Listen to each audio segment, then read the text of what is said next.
I'm national correspondent Kayla Gaskins in Washington. In Minnesota, a massive fraud scandal is gaining national attention. Federal prosecutors say at least $1 billion in taxpayer funds, money intended to feed children during the pandemic, was stolen in a widespread scheme. A $1 billion fraud scandal is shaking Minnesota politics and putting Governor Tim Walz on defense. Do you take responsibility for failing to stop this fraud in your state? Well, certainly I take responsibility for putting people in jail. Prosecutors say over $1 billion in taxpayer funds was stolen. Money meant to feed children, house the homeless, and treat those with autism. Those convicted so far are mostly members of Minnesota's Somali community, accused of billing the state for services that never existed. President Trump slamming Governor Walz for allowing this rampant fraud to happen on his watch. I think there's something wrong with him. Anybody that would do what he did, anybody that would allow those people into his state and pay billions of dollars out to Somalia. We give billions of dollars to Somalia. I will note, it's not just Somalis. Minnesota is a generous state. Minnesota is a prosperous state, a well-run state. We're AAA bond rated, but that attracts criminals. The first fraud charges came in 2022 against Feeding Our Future, accused of using taxpayer money for luxury cars and real estate instead of food for kids. But state officials had raised red flags 2 years earlier, questioning suspicious invoices. The New York Times reports the group pushed back, warning the state that delaying approval for minority-owned businesses would lead to a racism lawsuit. A later state audit found some officials were hesitant to crack down, fearing racism accusations in the post-George Floyd climate. House Majority Whip Tom Emmer is now calling on the Justice Department to investigate reports that money stolen from Minnesota through these fraud schemes may have been funneled into the hands of Al-Shabaab, a Somali-based terror group. In Washington, I'm Kayla Gaskins. I'm Matt Gelka in Washington, where the president went on a disparaging rant against the Somali community in Minnesota this week as the state prepares for a new ICE crackdown. Immigration and Customs Enforcement launched an operation reportedly targeting Somali nationals in the Minneapolis-St. Paul region of Minnesota Wednesday. The new enforcement coming after the president ripped into the Somali community. I don't want them in our country, I'll be honest with you, okay? Somebody would say, oh, that's not politically correct. I don't care. I don't want them in our country. Their country's no good for a reason. Their country stinks.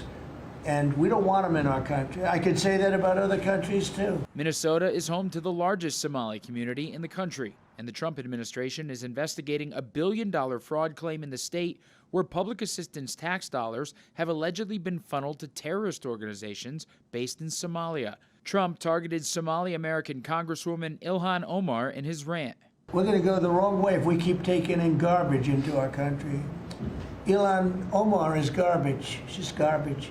Her friends are garbage. He's always been a racist, a bigot, a xenophobic, and Islamophobic. Minnesota Governor Tim Walz says he welcomes the investigation into the potential fraud from his state, but slammed the targeting of one community. My message is simple on this. You commit fraud in Minnesota, you're going to prison. I don't care what color you are, what religion you are. Sitting on the sidelines and throwing out accusations, and let's be very clear, demonizing an entire population and lying to people about the safety and security of this state is beneath that. Republicans have increasingly blamed Walz for the fraud scandal. Tim Walz refuses to take accountability for the fraud he created and enabled.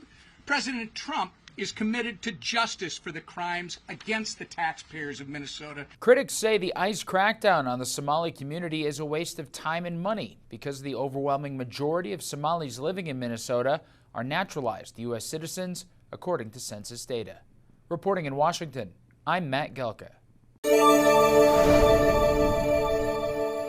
I'm national correspondent Kayla Gaskins in Washington. Federal prosecutors say Minnesota is grappling with one of the biggest welfare fraud waves in U.S. history, and now counterterrorism officials warn some of that money is likely ending up in the pockets of Al-Shabaab, an al-Qaeda-linked terror group operating out of Somalia. Is the biggest funder of Al-Shabaab, the al-Qaeda-linked terror group in Somalia, actually the Minnesota taxpayer? A federal investigator says yes. An alarming claim first reported by City Journal, which spoke with multiple former federal agents. The U.S. Attorney's Office has charged dozens of defendants across multiple schemes, including housing aid fraud, pandemic child nutrition fraud, and false billing for autism therapy. In total, prosecutors say these schemes have cost Minnesota taxpayers billions of dollars. Still, there are people that have legitimately could use those resources that are not getting those resources.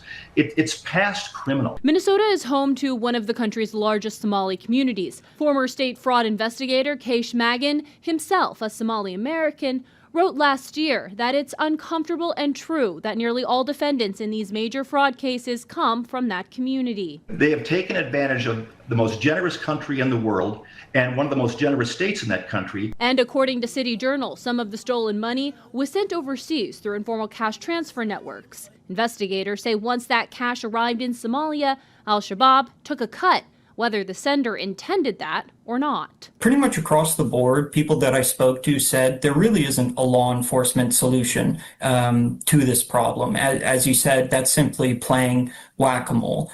People pretty consistently told me that, there needs to be a policy change here.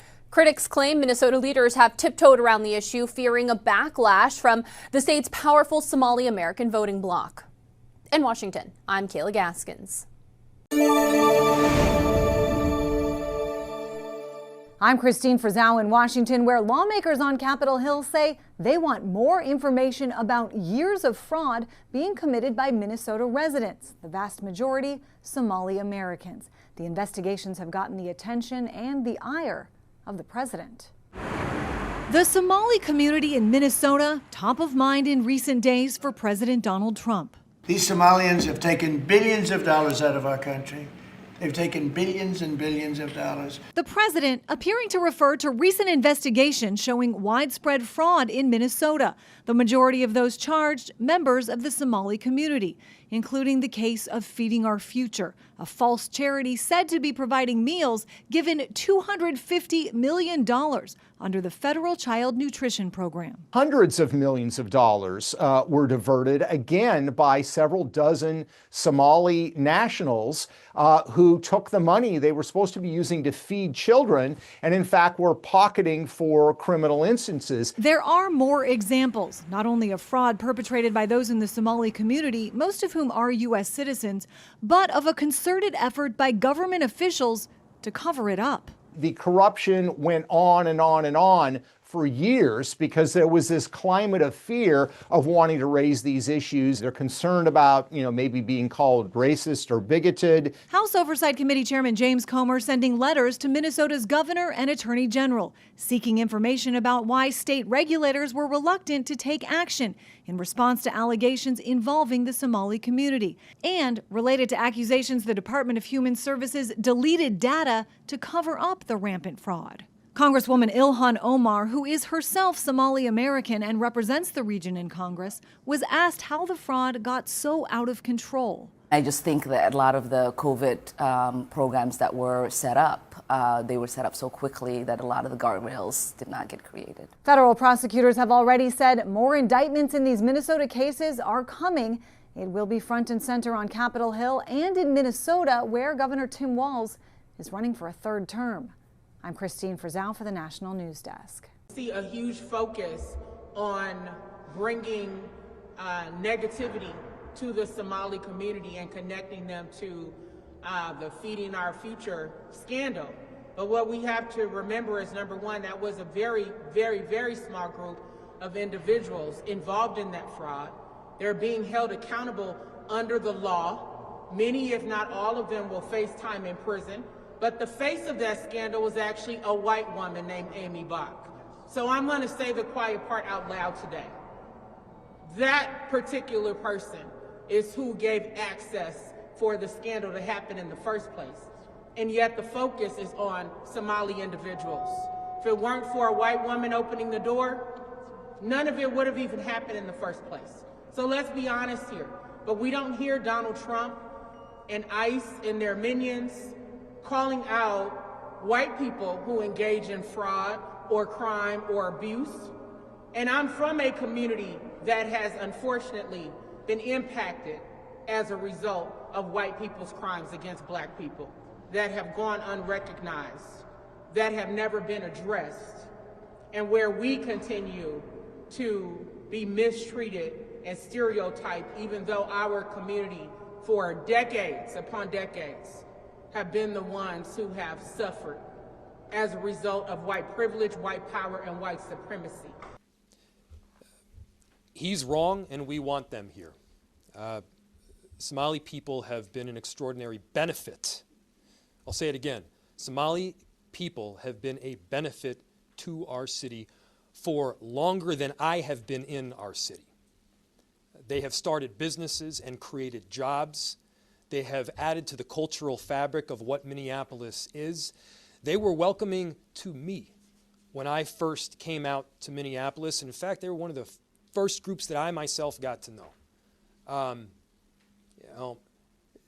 To, again, villainize an entire group is ridiculous under any circumstances. And the way that Donald Trump is consistently doing it, I think calls into question major constitutional violations. And it certainly violates the moral fabric of what we stand by in this country as Americans. Washington looking into the rampant state fraud in Minnesota that's already led to dozens of indictments. The U.S. House Oversight Committee and the Treasury Department both launched investigations into the massive fraud scheme lawmakers say used taxpayer dollars to fund terror groups overseas. Oversight Committee Chair James Comer said Minnesota Governor Tim Walz was warned about massive fraud in a pandemic food aid program for children, yet he failed to act. Instead, whistleblowers who raised concerns faced retaliation. Because of Governor Walz's negligence, criminals, including Somali terrorists, stole nearly $1 billion from the program while children suffered. And one of the journalists who uncovered the scandal says the massive operation was extensive and expanded over many years. It's not just a single billion, but sources in Minnesota tell me it's multiple billions of dollars that have been stolen by Somali migrants, predominantly in Minneapolis. They were doing things like faking autism diagnoses, faking autism treatment plans, opening up fraudulent autism centers, and then bilking hundreds of millions of dollars from taxpayers. This is the biggest systematic fraud scandal, and it's not just a few isolated individuals. I think we're looking at hundreds of Somali families and really widespread recognition within the Somali community. Developing this morning, the Department of Homeland Security linking multiple Democratic lawmakers in Minnesota to an illegal Somali national arrested as part of the immigration crackdown there. Abdul Dahir Ibrahim entered the U.S. in 1995 after being deported from Canada, where he was charged with welfare and asylum fraud. He had been living in Minnesota despite an order by an immigration judge for his removal back in 2004 because of his extensive history of fraud charges. He was finally arrested by ICE agents last week. DHS did post these pictures online of Ibrahim with multiple Democrats they say have allowed him to keep living in the U.S. under sanctuary policies, including failed Minneapolis mayoral candidate Omar Fattah, Congresswoman Ilhan Omar, and Governor Tim Walz. At the same time, the Centers for Medicare and Medicaid Services is threatening to cut off funding to Minnesota over concerns of fraud in the state. It's true. A Somali fraud ring in Minnesota stole over $1 billion from Medicaid. How did this happen? Well, Medicaid programs are run by the states, which in Minnesota means the Tim Walz administration. Governor Walz and the state's other Democrats rely on Somali votes to get elected, so they decided to look the other way because they were afraid of, quote-unquote, political backlash. Our message to Walz is clear. Either fix this in 60 days or start looking under your couch for spare change, because we are done footing the bill for your incompetence. Governor Walz is also under investigation by the House Oversight Committee. Last week, Chair James Comer gave him a December 17th deadline to provide documents and records related to the investigation.